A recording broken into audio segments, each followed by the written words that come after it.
These are... No fear. No political correctness. No wokeism. You're listening to Underground USA.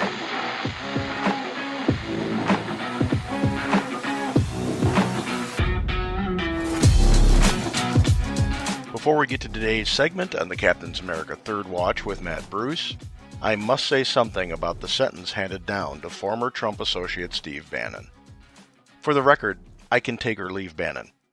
When he came on the scene at Breitbart all those years ago after Andrew's death, at which time I was writing for the big government section there, the online publication moved away from one of its core missions, to educate on the issues. Instead, it took a more sensationalist tone and moved in a direction that put it in the neighborhood of other run-of-the-mill online conservative publications. That said, I hold no animosity towards him, but that's not what this is about for me. For me, this is about the incredible double standard being executed in our executive and judicial branches and the fact that we, as a nation, seem to be quite okay with political persecution even when the First Amendment guarantees both free speech and the right to redress government. Bannon was found guilty in July on 2 counts of contempt of Congress, 1 count for not turning over records to the illegitimate House January 6 committee, and another count for refusing to testify even though, before the conviction, he had agreed to testify. U.S. District Judge Carl Nichols sentenced Bannon to 4 months in prison for contempt of Congress, adding a $6,500 fine. And while he stayed the sentence so Bannon could appeal, Nichols stressed that that appeal must be timely. The crimes carry a minimum sentence of 30 days in prison and a maximum sentence of a year, along with a maximum fine of $100K. Before he announced Bannon's sentence, Nichols said, "Flaunting congressional subpoenas betrays a lack of respect for the legislative branch." Well, aside from the fact that the configuration of political hacks and clowns in the U.S. House of Representatives warrants little respect for the pain they have inflicted on the nation, that's a side story in and of itself. The big point I'm trying to make here is this. If a contempt of Congress charge is a jailable offense, why didn't former Attorney General Eric Holder see jail time? Why didn't disgraced political operative and former IRS muckadee Lois Lerner see jail time? As I wrote in a July 28th article titled, "This is Why Congress Has Lost the Trust of the American People," I wrote, in 2015, then Attorney General Eric Holder was held in contempt of Congress for refusing to deliver documents pertaining to the failed gun-running sting operation known as Fast and Furious. This covert and poorly thought-out operation that, in the end, did little more than put high-powered weaponry into the hands of Mexican drug cartels, was run by the Bureau of Alcohol, Tobacco, Firearms, and Explosives under the authority of Holder's Justice Department. In the end, Holder was held in criminal contempt of Congress, like Bannon, and subsequently held in civil contempt of Congress. The civil contempt charge allowed Congress to go to court to seek additional documents. But much different from Bannon's situation, the criminal contempt of Congress charge against Holder, which was supposed to direct a U.S. attorney to convene a grand jury in the case, never bore fruit because Holder had purview over the investigation. So for the first time since 1983, when Rita Lavelle of the Environmental Protection Agency, a Republican appointee by the by, was convicted of lying to the House Committee on Energy and Commerce, we see not only a conviction on a contempt of Congress charge, but a jail time sentencing. By the way, Lavelle, the Republican, was sentenced to 6 months in prison, 5 years probation, and levied a $10,000 fine. In fact, dating back to 1975, no other individuals have ever been tried and sentenced for contempt of Congress, just Lavelle and Bannon. Not Holder, not the infamous IRS hitwoman Lois Lerner, not Janet Reno, not Hillary Clinton's fall guy Brian Pagliano, not one. Just 2 Republicans that the majority Democrats sought to politically target. It would be one thing if contempt of Congress charges were always referred to trial so that a jury could decide the fate of those held in contempt. but history bears out that this is hardly the case. It would also be another matter if the January 6th committee was a legitimate panel with bipartisan support. It is not. And as it continues on its traveling political roadshow, this illegitimate committee proves itself nothing more than a taxpayer-funded political commercial for the far-left Democrats up for re-election. Democrats and their far-left fascist party members vomit the disingenuous declaration that they are all for equity and justice. But that couldn't be further from the truth, especially if you're a Republican. Just ask Steve Bannon and Rita Lavelle. We'll be right back with this morning's segment on the Captain's America Third Watch with Matt Bruce, broadcast on the Salem and Genesis Communications Networks, right after this. You're listening to Underground USA. Levi's became iconic by making tough pants. Now they're notorious for pushing progressive politics, opposing the Second Amendment, attacking popular voter ID laws, and Levi's screws their workers, furloughing thousands while rewarding rich shareholders. A top female executive unable to speak freely. Rather than leaving China, CEO Chip Bergh makes excuses. An American icon washed away by woke politics. Levi's, serve your customers, not woke politicians. This message was paid for by Consumers Research, a 501c3 educational advocacy group. To learn more, log on to consumersresearch.org. News, insight, passion. AM 930, The Answer. Joining us right now from what was a little nippy, a little warmer this morning, I'm sure, up there in the panhandle of Florida, Frank Salvato from UndergroundUSA.com. Good morning, sir. Mr. Captain. Now you're back in the Bermuda shorts, right? Yeah, I tried not to get out of them even when I get down to like 29 yesterday morning. But you know when your blood thins, you gotta start dressing the part. So. Absolutely. Now I think it's fair to assume, Frank, this comment statement is going to be pretty accurate. Joe Biden's dream world is about to come crashing down upon him on November the 8th. What do you think? Right now, it's looking pretty solid that we're taking the House and the Senate back both. Mm-hmm. I'm not putting it past the Republicans to shoot themselves in the foot. Right. But it looks pretty solid that he's going to lose the legislative branch, and that means a lot of the stuff that he's doing is going to be curtailed. Correctamundo. And that's why they're going to try to ram it all down our throats between now and the end of December. And we have to make sure that we let them know, no way, Jose. This is when you have to lock things, do what they do. Take a page out of their playbook. Lock things up in the courts. Mm-hmm. Lock things up at the state level. Lock them up at the local level, the county level.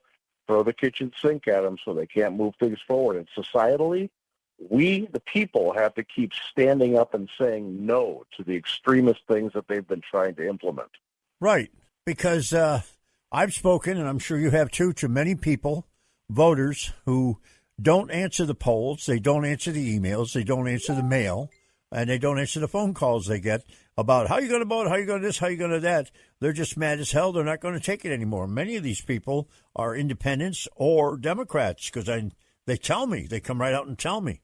Yeah, when you've got a large contingent of Democrats, and this is especially true in the state of Florida. Oh yeah, who are actively saying, I'm not voting my party line this time because the people that are in control of my party are a little nuts. Yep.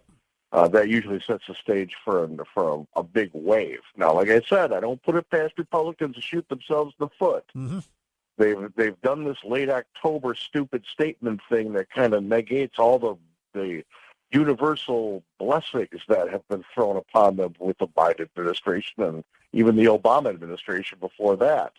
But if they can watch what they say, if they don't make stupid statements, and they don't give the opposition something to hang their hat on in the last 2 weeks, they can have a pretty good election cycle. Well, I've been watching the price of oil, and I've been listening to all the different excuses out there. And I heard Biden, and I heard him go, well, it's the oil companies, they're price gouging. And California's governor said the same thing and all that. Well, that's not the case. I've done a lot of research on this. Back on January of 2021, the average price of gas was $2.33 a gallon. As of this morning, right here where I'm at, the average price of gasoline in my area is $3.82 a gallon. Now, nationwide, that's the price, too. And we were up as high as $4.25 a gallon in March of 2022, all because of actions that Biden did, whether they were executive orders or whether or not the Congress passed the law. Yeah, and when you look at places like New York and Chicago and Los Angeles and San Francisco, they're still way above $4 a gallon. Yep. The fact that we haven't okayed a new refinery in, 30 years, a new oil refinery that's one of the big reasons why you see oil prices the way they are. But the larger one and the more significant one are the green policies that this administration has been shoving down our throats since they got into office. We were energy independent 2 years ago. Mm-hmm. There's no reason, even with the refinery capacity that we have, that we should be paying the gas prices that we are. Mm-hmm. But we've got an administration that's trying to browbeat us into green. Yep. Hold that thought. Coming back with more. Frank Salvato, UndergroundUSA.com website. Don't go anywhere. He'll have more. We'll have more. I'll be back. This is Kyle Warren. Stay tuned. There's more of the Captain's America Third Watch coming up right after this short break. And if you'd like to join the conversation, call us now at 1-877-969-8600. Did you know that Yaupon is the only tea plant indigenous to the United States? Hi, I'm CJ, the owner of Emerald Coast Tea Company. We have a line of Yaupon teas and Yaupon tea blends that will open your eyes to tea that is literally made in the USA. Check out our entire line of teas at www.emeraldcoastteacompany.com. Honey, this ain't your mama's tea.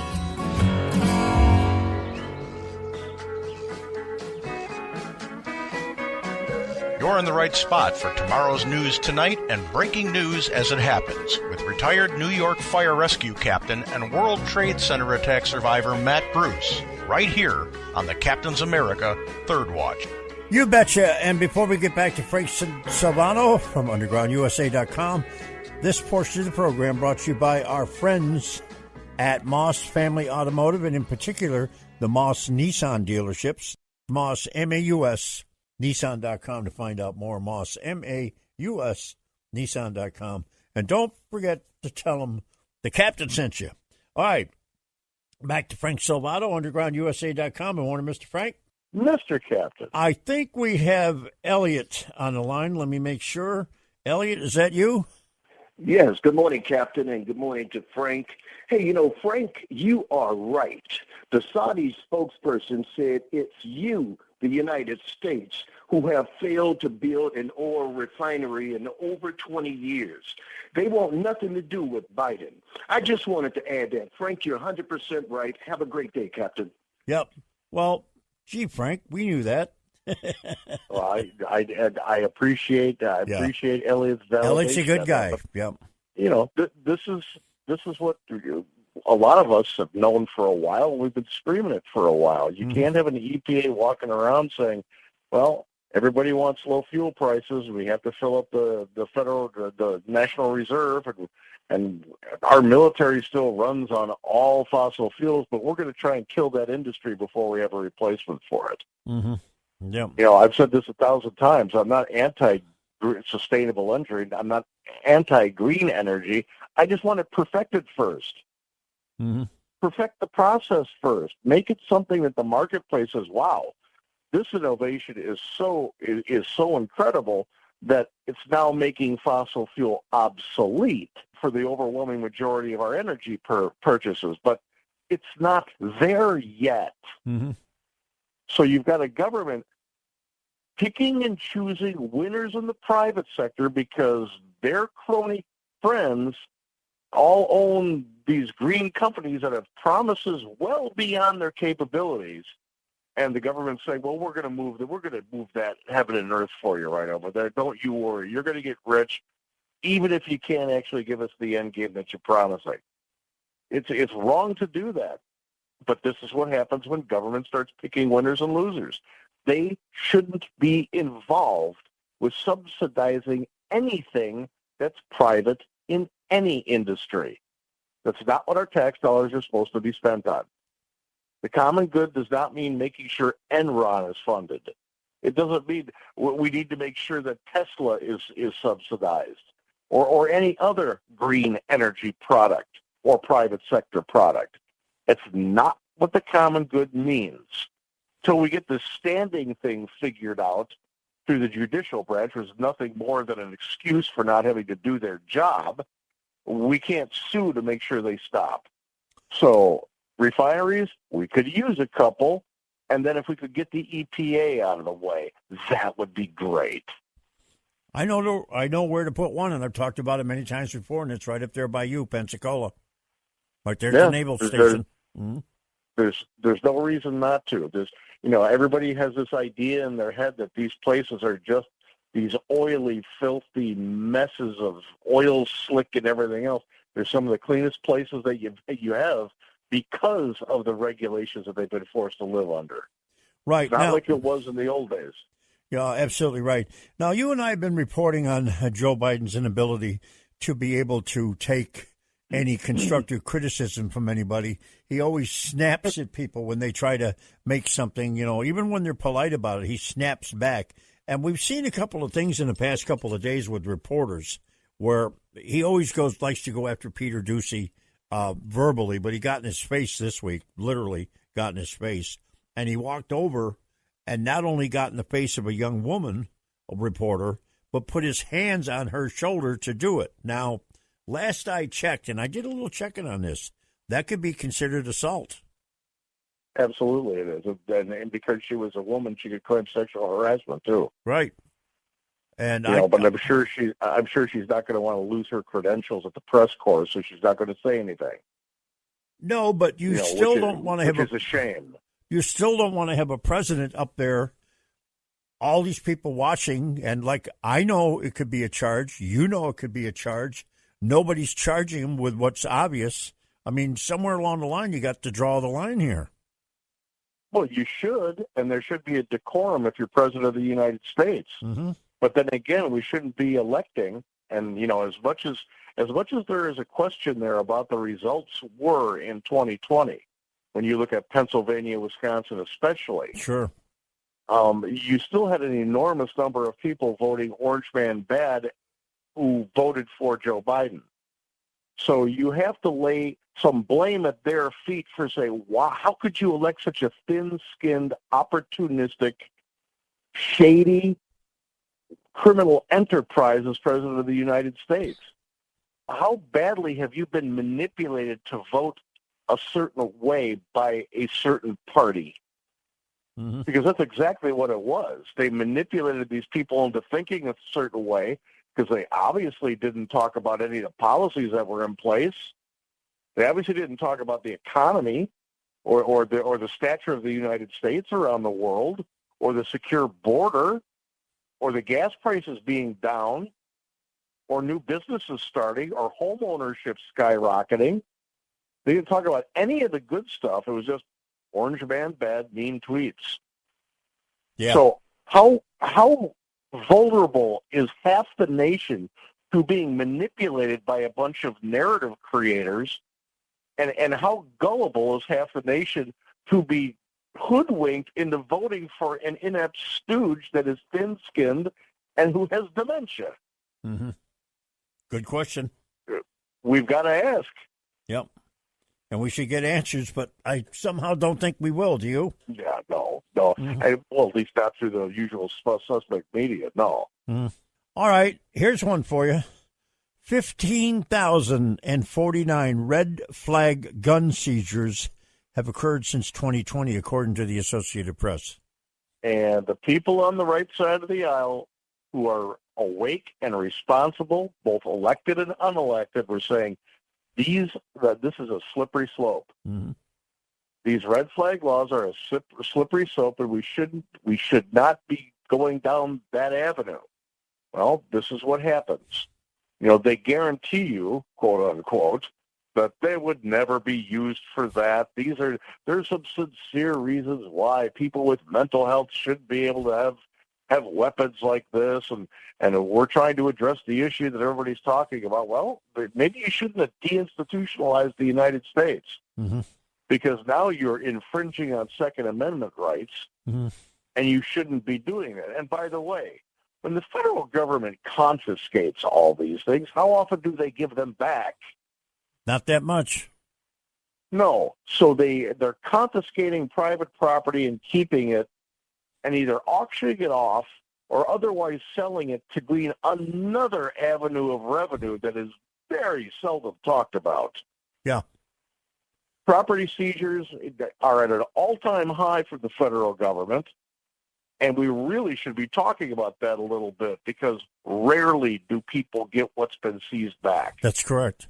And if they do try to get it back, they have to pay to get it back. There's a fee, there's a fine, there's all that. And that, boy, you want to talk about inequitable taxation, because that's basically what this is. We're seizing this. Oh, you're innocent? Okay, pay something to get it back. Why? You took it illegally in the first place. By the way, can you stick around for another segment? You bet. Okay, good, because I got a couple things to talk about here with Frank. I'm going to put him on hold right here while we get ready to go to break. We had an almost over the skies of Ukraine, and this could have really tripped a big-time monumental gunfight in the air, if you will. It was an almost. I'm going to tell you what it was when we come back. Don't go anywhere. Frank Salvato, undergroundusa.com, and myself. I'll be right back. This is the Captain's America Third Watch. Like a good neighbor? More like a creepy neighbor. State Farm is asking hundreds of insurance agents to volunteer for a unique project. The goal? Get agents to purchase books about gender fluidity that are specifically written for kindergartners, and then donate them to classrooms, community centers, and libraries. Big, woke corporations like State Farm recruiting agents to talk to kindergartners about gender fluidity and transgenderism? That's creepy. Visit likeacreepyneighbor.com to get the facts and take action. Paid for by Consumers Research.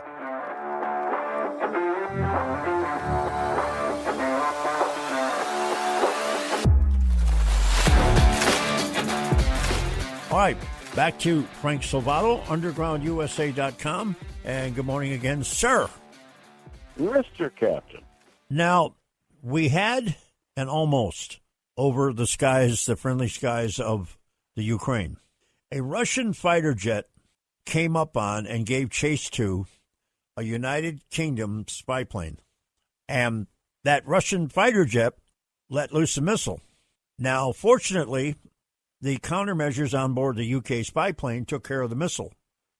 But just the fact that was done, and I didn't hear about it until yesterday, and I'm reporting it now, and this actually happened a few days ago, this could have really blown up the whole situation over there, couldn't it? This is what we've been saying. We're flirting with a global conflict with this, and it's not good. And irresponsible and unnecessary moves should be avoided at all costs.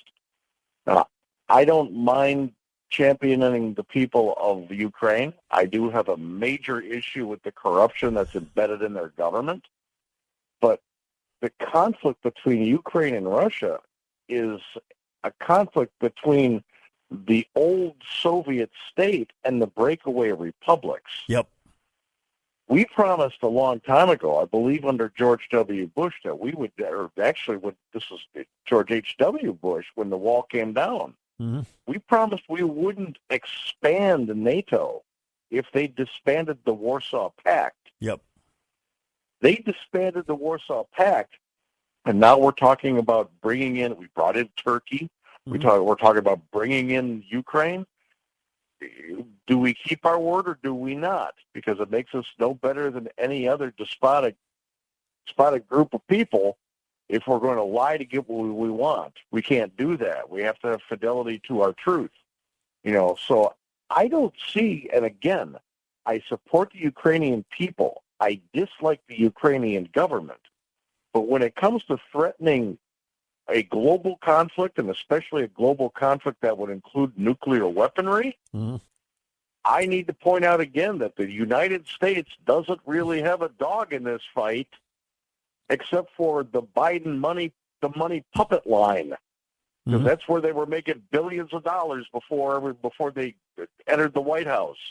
Yep. So please tell me what the strategic worth is of making sure that Ukraine comes to the West, besides another notch on the belt for NATO, which we shouldn't have been doing anyway.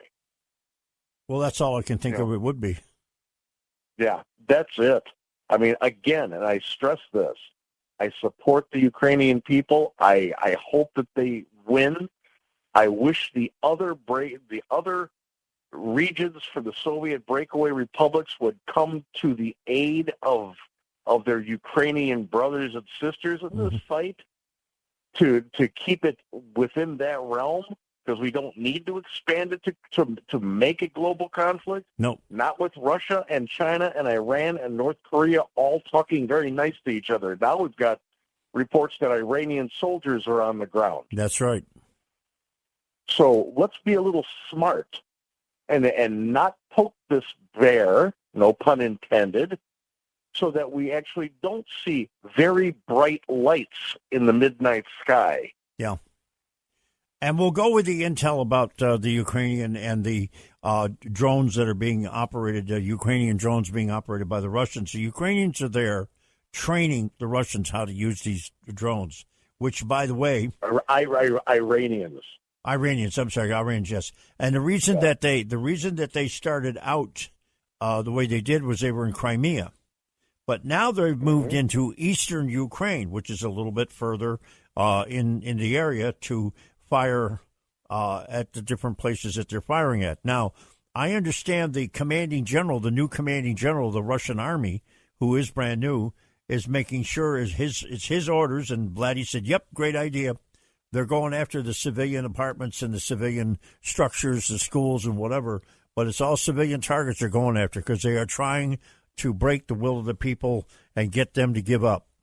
Then not only that, they're trying to exact atrocious pain that will make the headlines, because they only benefit from a global conflict here. Mm-hmm.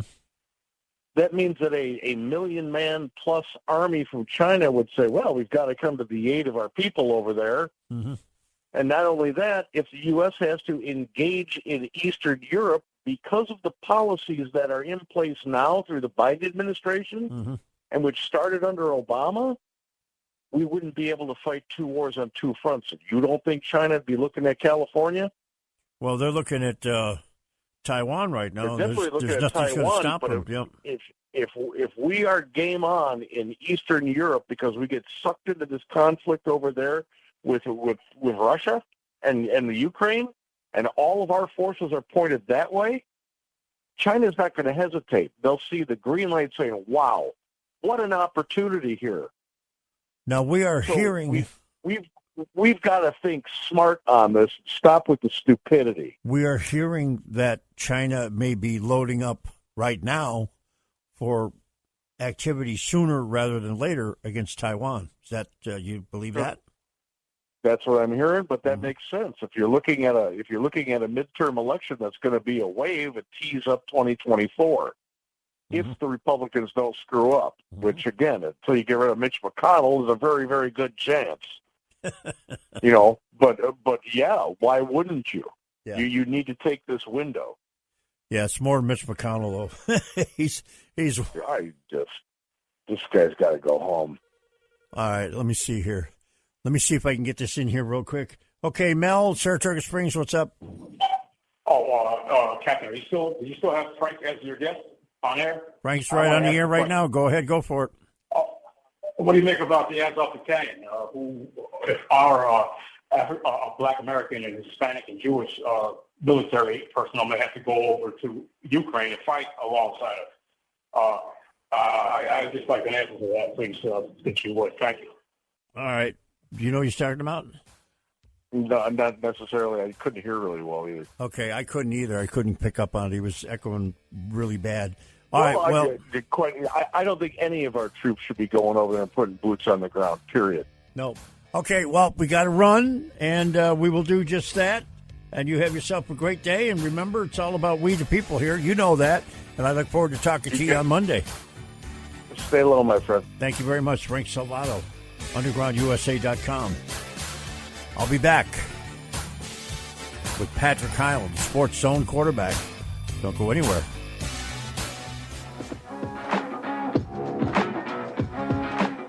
If you like this podcast, please rate it highly, leave a comment if your platform lets you, and don't forget to sign up for our Substack over at undergroundusa.com. That pipeline is going to become very valuable come election time when the censorship machine kicks into high gear.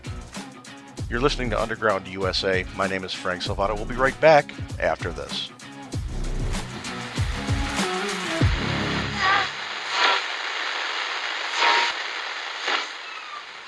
This podcast is a production of the Compass Point Group.